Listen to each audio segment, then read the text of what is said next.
given your name, we got to bring you on next time we do a tier list of a show. We've done The Boys. How much would each character like Elon Musk? And we did the same thing with Invincible last week. We'll have to do another one with some other characters. Those have done well. But speaking of an excellent segue,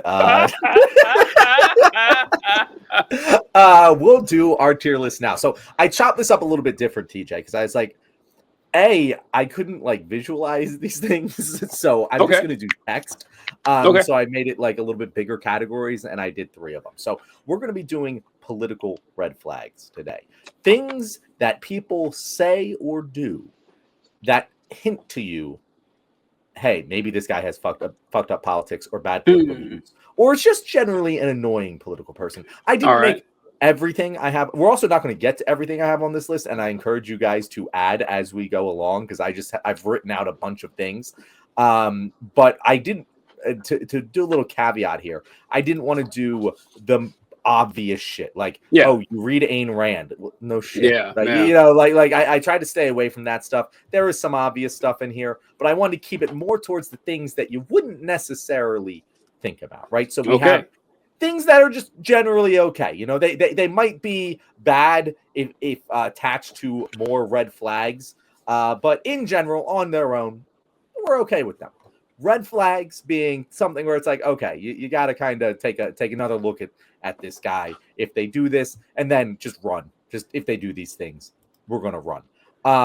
So first one I have here. And this one is going to be an easy one. And we're going to do way less conversation about these than we usually do.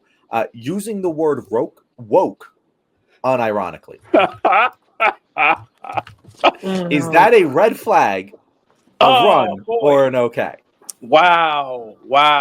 Okay, this was actually tougher than I would have guessed, because using it unironically, I think it can happen both ways, because people saying that, oh, this is like another woke policy, that's what a Republican say. But I can see myself saying something like, this isn't some woke thing I'm talking about here. This is real. Like, I can see it. Yeah. So you're saying it has become so used by the right that we are forced to use it unironically on the left.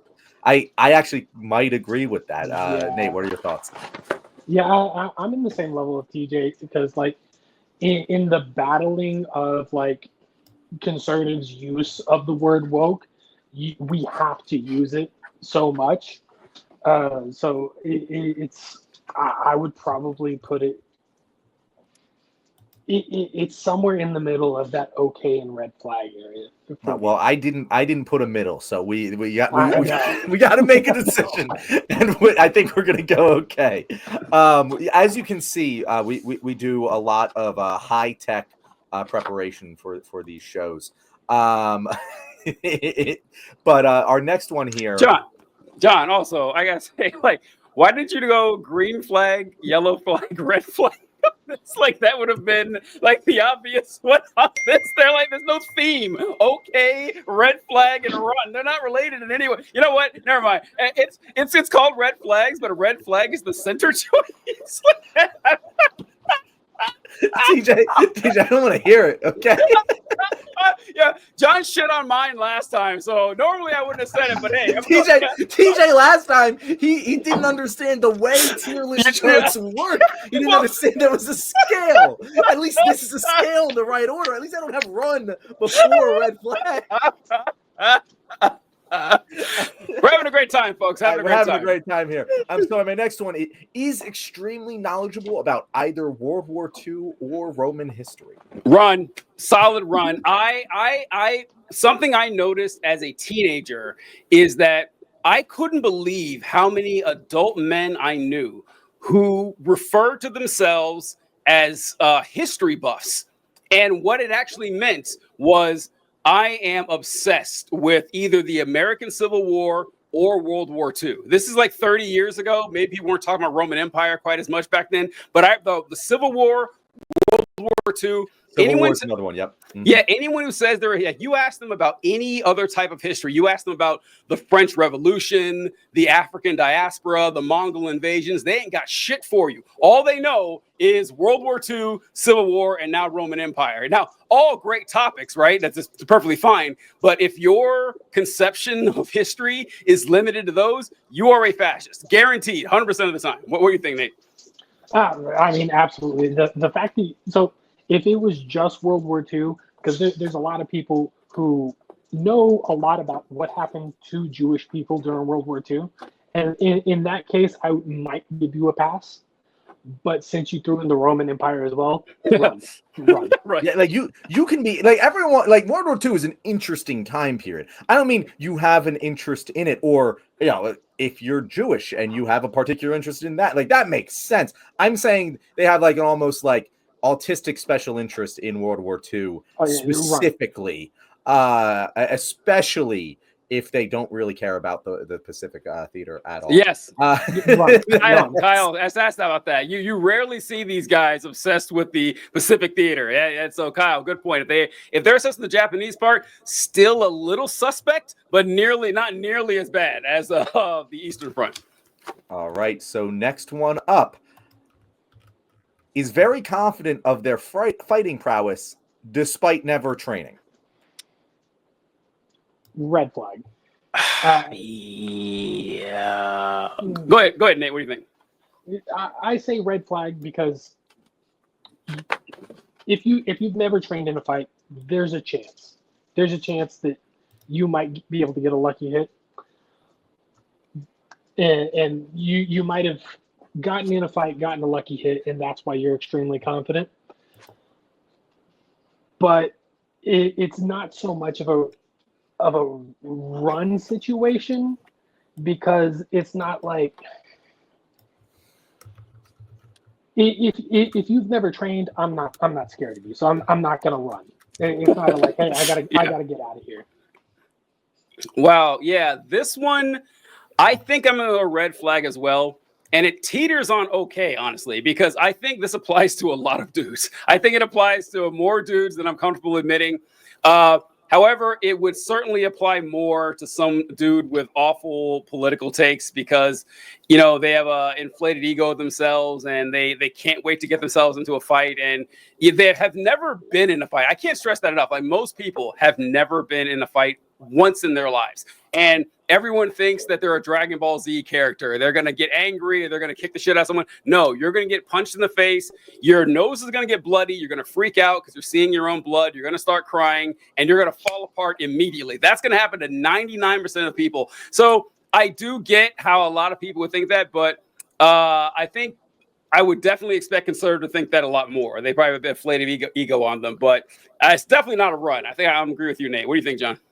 Oh, no, I'm definitely red flag. It's not a run because, as you say, TJ, a lot of dudes think that way. Yeah. But a lot of dudes low-key are fascists. So I think that the Venn diagram, but again, you can be just dumb and overconfident in your fighting process. But that's the thing. To me, like, it's not, hey, is this person overconfident in their fighting prowess? Probably. A lot of dudes are. Are they loudly overconfident about it? Are they saying they'll beat people up in a fight? Are they being that macho man? That's a fucking red flag to me. Because anyone who knows anything about fighting is you don't fuck with the dudes who are quiet about it, especially if they have cauliflower ears. Anyway, most people who actually fight don't even tell you that they fight. Yeah, I taught a self-defense class over the weekend. I was like, listen, I have been in 2 fights in my life, and both of them were with someone who was too intoxicated to know any better. And every other fight I ended before it started with my words and just being quietly confident. And they got the hint. So it's like, that's, if anyone needs any advice out there. Kyle also asked, what about people obsessed with Japan during World War II? Yeah, if you're obsessed with Japan, I respect you, honestly. Like, if you're obsessed with the Pacific theater, I don't think that's a red flag. I think that's actually a badge of honor because you chose the path that nobody really gives a shit about. But unless you're too obsessed with Japan's side of what happened in the Pacific Theater. Well, obviously. Because Kyle says he's very interested in Japanese fascism because of how it deals with cultural engineering, the way free and opposition parties were allowed, and how close it is to American fascism nowadays. So, honestly, Kyle, I kind of want to look because I don't know much about Japanese fascism to be perfectly honest. So it would be interesting for me to look into. I'll just add to the list of 80,000 things I have to look into. Anyway. Is concerned about declining birth rates. Oh, come on. Oh, wow. Yeah. Wow. I put some easy ones in there, but I see. I think that this one, people like normies wouldn't know is a red flag. You know what I mean? Yeah. And in fact, I would say this is a pretty clear run to me. Yeah. Yeah.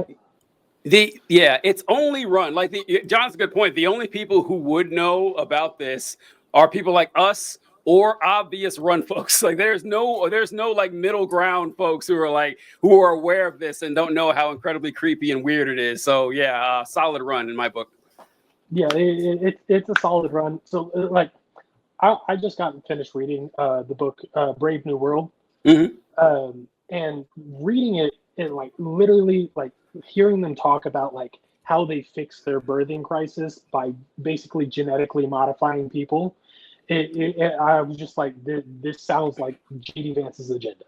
And I was just like, this, and hearing this, I was just like, this is an automatic run. Yeah, 100%. And Kyle asked if we heard the Dunning-Kruger effect. Yes. Kyle, we've heard of the Dunning-Kruger effect. Kyle, no one knows more about the Dunning-Kruger effect than me, okay? Absolutely no one in the world. Nobody. We are the world's foremost experts on the Dunning-Kruger effect. So next one coming up here mentions IQ in any context. Okay, I'm going with okay on this one. So because all right, IQ folks can be, weird, like, birth rate people or race realists or shit like that.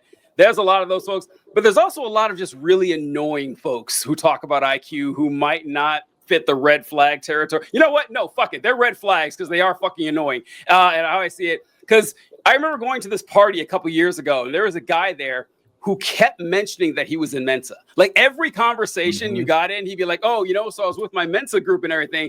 And folks who mention that they're in Mensa or talk about what their IQ was, they have no confidence. They have, they're insecure. So red flag for annoying possible fascists, but not guaranteed fascists. What do you think, Nate?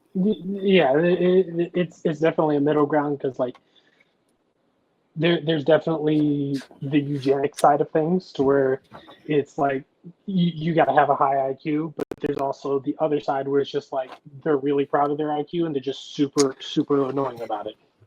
What, John, what does it say again? What does the sentence say? Mentions IQ in any context. Oh, because that applies to me too, because I make fun of people's IQs. I don't actually remember the numbers, but I want to say, I feel like I'm accidentally personally attacking Kyle. My things here. Now. If you are a psych researcher, you're allowed to mention IQ.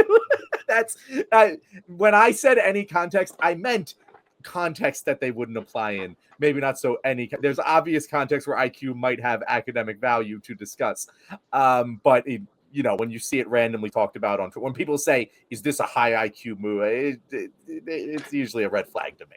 Again, not run. I'm not saying you got to run from that guy. They might just be annoying.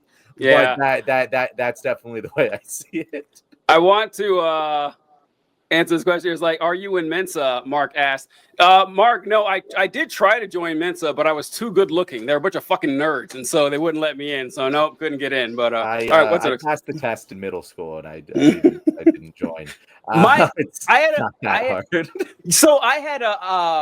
know what. Fuck it. Let's keep going. Okay.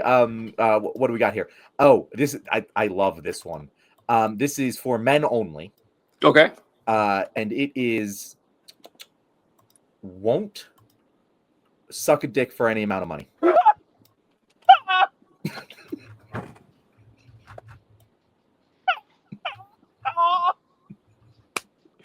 the fuck, John?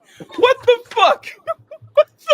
I'm saying that men who claim that there is no amount of money that they could suck a dick for are so insecure in their sexuality that they're a closeted gay Republican.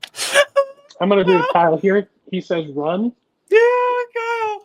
Wow. All right. Kyle's gay for context. Yeah. So, all right. I'm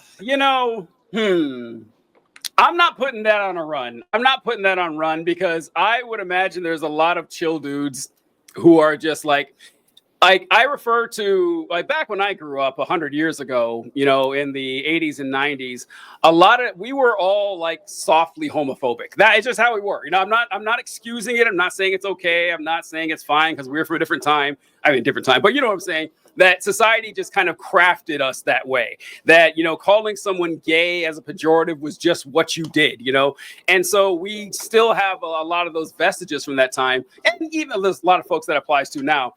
And so, the thoughts of just like, taking a hot load on the face, they're like, no, there's not enough money in the world. I can say now, I'm not saying that applies to me. There definitely is a dollar amount, but I can see some guys who I wouldn't just say, oh, that's definitely a closeted fascist or something. I'm going to go with red flag. Not okay, but definitely red flag. What do you think, Nate? Yeah, so in all seriousness, I do agree that it would be red flag because, like you said, there are some people that they're not super homophobic.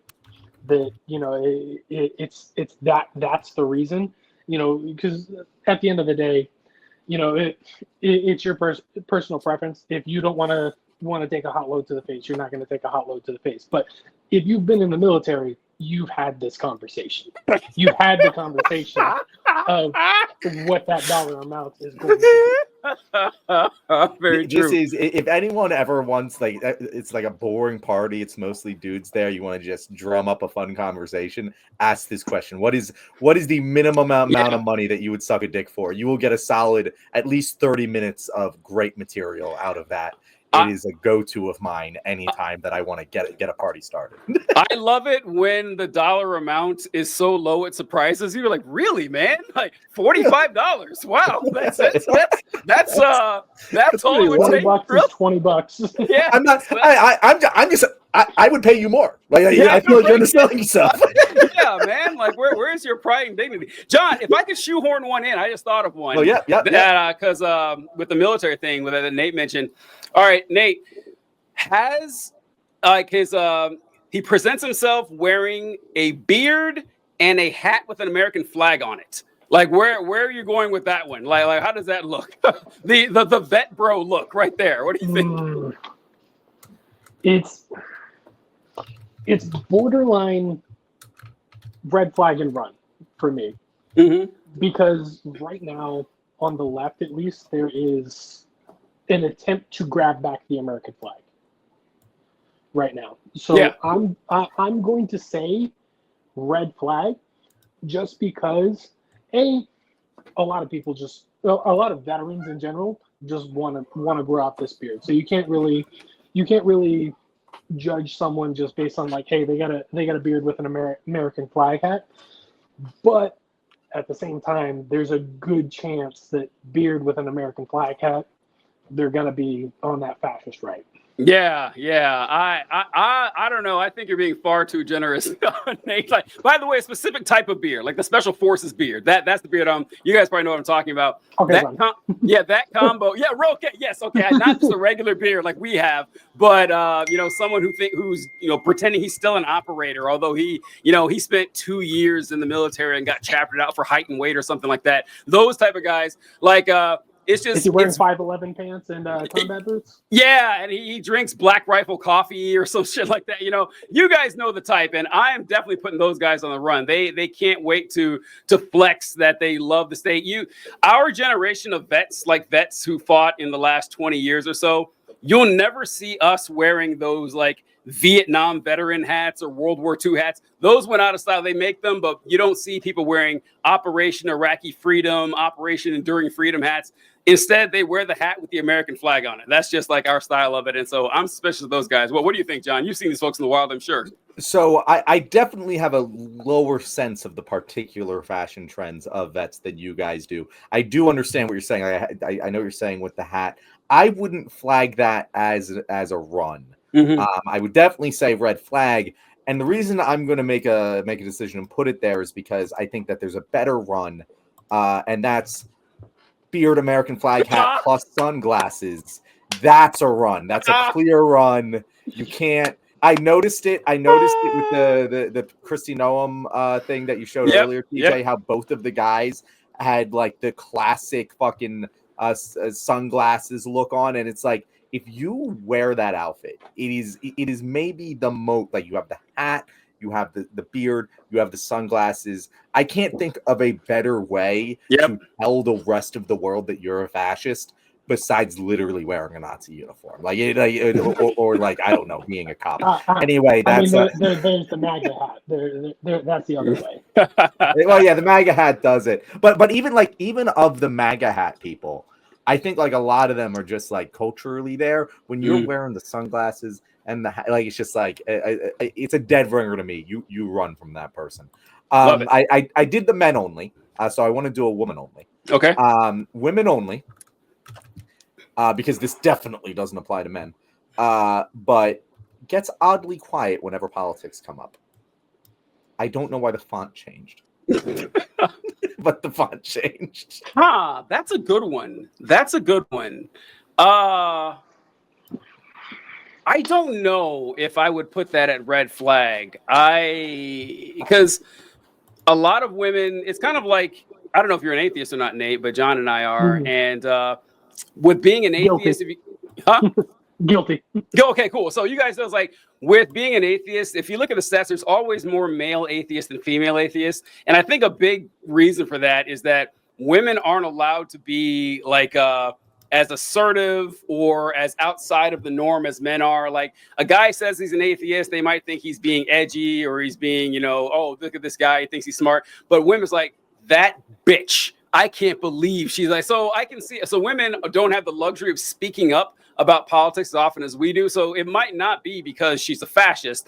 It might not be because she just doesn't want to get into a political fight. But she could be a fascist. So I'm reading with okay, because I don't think that would trip any alarms for me. Well, what do you think, Nate? Yeah, I'm going to completely agree with you. And I'm going to go not necessarily the Christian atheist field, but more aligned of the political field. Because I don't know if you remember during the election, they were talking about women who are married to conservative men, but are liberals themselves. So she might be quiet around politics because she doesn't want to upset her conservative family members or the conservative members that she is around. But in all reality, she doesn't hold their same views. No, that's a great point. One that I hadn't considered. I was coming at this from the point of view as someone who spends a lot of time in generally liberal circles, especially liberal circles where it's mostly women. I tend to spend a lot of time in those areas, and you can pick them out. You can pick them out. So when the political discussion comes up, and the one who's usually pretty talkative just sinks into the background, you can usually pick them out. But you bring up a good point. It can work. It's a double-edged sword there. It can work both ways. So I'm totally cool with putting that in okay. Since you brought it up, TJ, this was also on my list. Is religious at all? Listen. I hate to do. Well, actually, you go first, Nate. You go first. Decide what do you think. So, I've met some really cool, accepting, and just like they've heard that I'm an atheist, and they're just like, all right, cool. I don't care that's your prerogative, and we live our lives separately. We respect each other on the left. However, on the right, I tell them I'm an atheist. You're going to burn in hell. You're living your life in sin. Everything you hear from an evangelical. So I'm going to say red flag just because it can go either way. Yeah, I'm going to go red flag as well, but maybe for a slightly different reason than Nate, because Nate is saying that you know, if you meet someone on the left who's religious, they're pretty chill, they're cool and everything. And if you meet someone on the right who's religious, they can be chill or cool, but there's also a decent chance they're going to, you know, just bulldoze you and, you know, be rude and everything. However, religious people on the left, what the fuck? I don't know. Like when it happens, it's like, really, come on. I got it. I understand. Not everyone feels the same way, but in my mind, a lot of religious folks, you're just kind of providing cover for all the people who, and plus you're telling me that like this religion, this relationship with God Almighty and his son with whom you're on a first name basis, this is like the most important thing in the universe. You just don't take it that seriously. You're like, you know, it is what it is. That's a red flag to me too. And it's a softer red flag, like a light red, but it's still red. What do you think, John? Yeah, I think that, again, I feel a need to apologize to Kyle. Like, again, I'm not trying to personally attack you, Kyle. I love Buddhism. Like, if I were to, like, have to choose a religion, Buddhism would be my choice. And it also doesn't really apply to my general criticism of religion of being something which teaches hierarchical morality. Because that's why I put this in the red flag. And to be clear, you can have red flags that are false flags. You know, red flags aren't run. Red flags aren't, you got to get the fuck out of there immediately. It's over just based on this one thing. It's, hey, this could be an indicator of other bad things. And to me, if you are religious, you are willing to believe something that you must just have faith in without any explanation because someone else told you so. And if you are in the Judeo-Christian religions, you also believe in some sort of hierarchical morality, which leads to a lot of other bad worldviews. Plenty of cool religious leftists. We have Tim, New Evangelicals. He's a guest of the show. Yep. It was an excellent episode when he was on, and I'm happy to have him back. You can be religious and a good person. But to me, it's always a red flag. When someone's religious, I'm just like, it's a red flag. You can still be a good person. I can still be cool with you. I have plenty of religious friends who I very much respect. It's just something where I'm like, my guard's up now. I got to see what kind of religious you are, as Nate alluded to.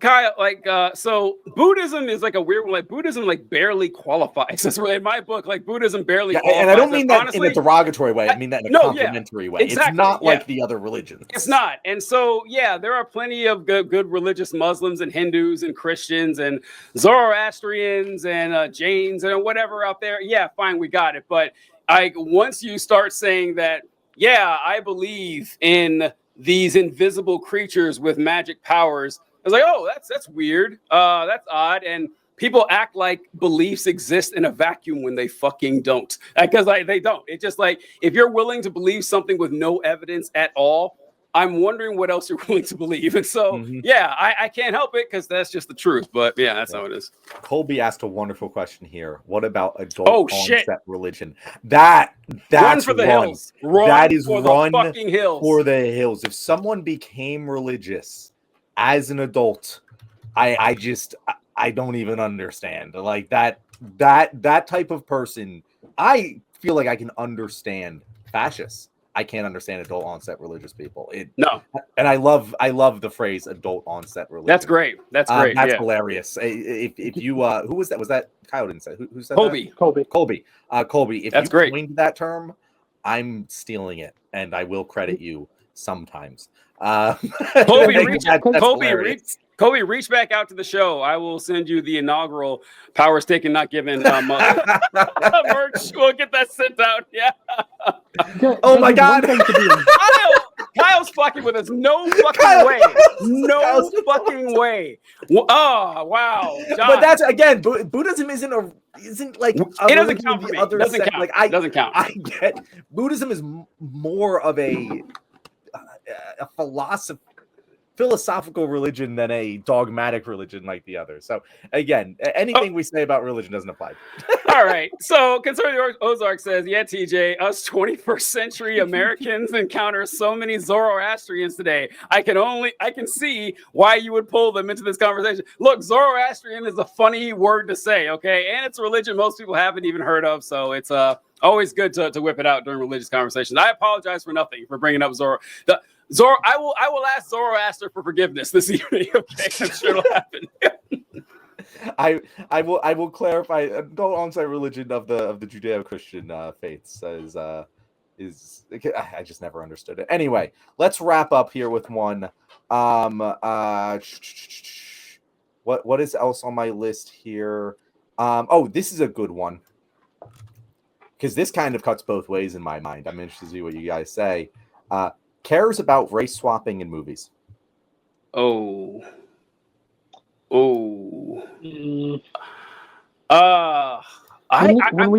we say cares, what level are we talking about? I'm saying will talk about it on a consistent basis. Like had a conversation about it and had an opinion, no, but like likes to fight in this fight. Yeah, on either side of it. Yeah, I don't know. I feel like the only time I hear it, it's a run. I can guess that it might be something that people would annoy people for certain reasons or whatever, but I'm going red flag. I'm going red flag because I don't think I've ever had like a like good conversation about race swapping in a movie. It's like, I don't know, just something that I couldn't possibly myself into. And when I have heard it, it has seemed rather, toxic and weird, but I don't know. What do you think, Nate? Yeah, it's definitely a red flag because like it's when I see it, it's just like, oh, okay, cool. Yeah. And then I see other people arguing, and it's just like it doesn't matter. It's fictional. I always say this, like, yes, there is like a systemic problem, especially historically, of people of minority, like not getting played by minorities and getting played by white people instead. That's something that totally happens. But also, it's not always bad because, like, Scarface, like Al Pacino fucking killed Scarface. Yeah, he did. I wouldn't have wanted anyone else in that role.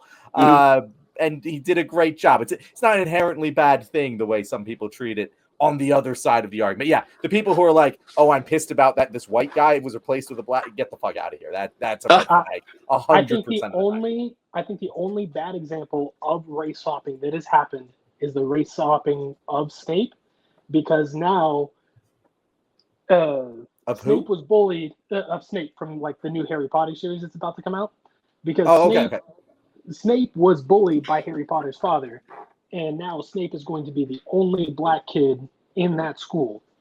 So how is it going to look that Harry Potter's father is bullying the only black kid in that school? Damn, he had it coming. Guy had it coming. But you know what, John? You mentioned Scarface, and Scarface is actually a weird double race swap, because like the original Scarface with Paul Mooney back in the 30s was about an Italian guy. And then the remake with Al Pacino was about a Cuban guy. So they re-swapped him, but made him an Italian actor. It was like this weird, like a Russian nesting doll of race swapping they had going there. That was, just thought about that. Kind of interesting.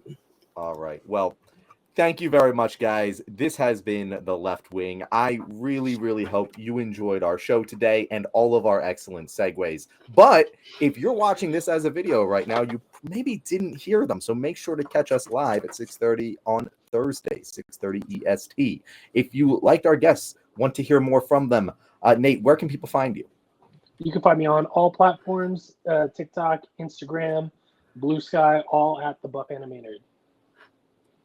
As far back as I can remember, I always wanted you to subscribe to The Left Wing. This is a fantastic show. Appreciate it, guys. Catch you later.